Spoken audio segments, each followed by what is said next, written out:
Et maintenant le regard de la presse sur la situation au Mali. Bonjour Frédéric Couteau. Bonjour Arnaud, bonjour à tous. Avec donc à la une le deuxième putsch d'Assimi Goïta. Oui, le colonel Assimi Goïta, déjà tombeur d'Ibeka il y a 9 mois, vient donc de faire tomber le président de la transition Bandao et son premier ministre Mokhtar Ouane.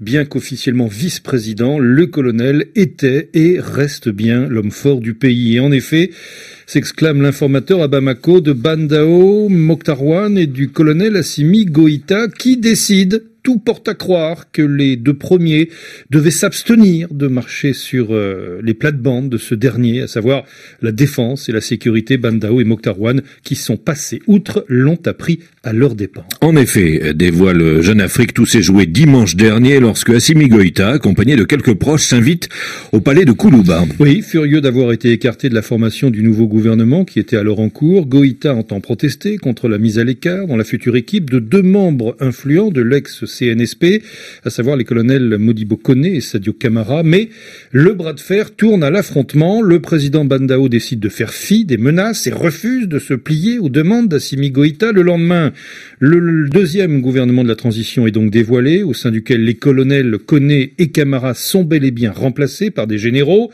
Chez Assimi Goïta, la stupeur est totale, relate encore Jeune Afrique. Le colonel ne peut perdre la face, il décide d'agir.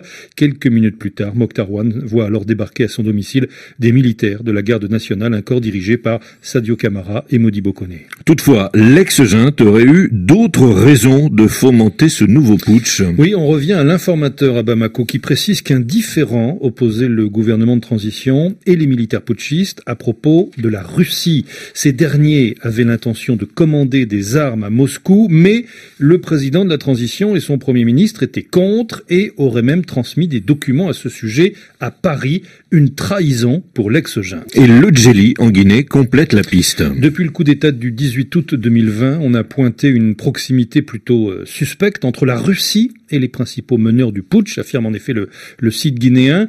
Il semble que les deux colonels renvoyés des ministères de la Sécurité et de la Défense étaient pro-russes. Ils ont d'ailleurs été formés à Moscou. Ainsi, leur mise à l'écart aurait été perçue par les putschistes comme téléguidée par Paris. Et le Djeli s'interrogeait, le Mali sera-t-il, après la Centrafrique, le nouveau terrain d'expression de la rivalité entre la Russie et la France sur le sol africain? Quoi qu'il en soit, 9 mois après le coup d'État d'août dernier, l'accouchement du Mali nouveau est bien difficile, soupire le site MaliWeb. Oui, l'enfantement du Mali nouveau est un pari dont le chemin est semé d'embûches et les défis à relever par les nouveaux hommes forts sont nombreux. D'une part, ils vont devoir coopérer avec la communauté internationale, la CEDEAO, la classe politique malienne, ainsi qu'avec les leaders du M5-RFP. D'autre part aussi avec les différents mouvements syndicaux, notamment l'Union nationale des travailleurs du Mali. Le pays est en effet toujours paralysé par la grève. Merci Frédéric Couteau. Revue de presse à retrouver en ligne, bien évidemment. Et vous, que pensez-vous de tout cela?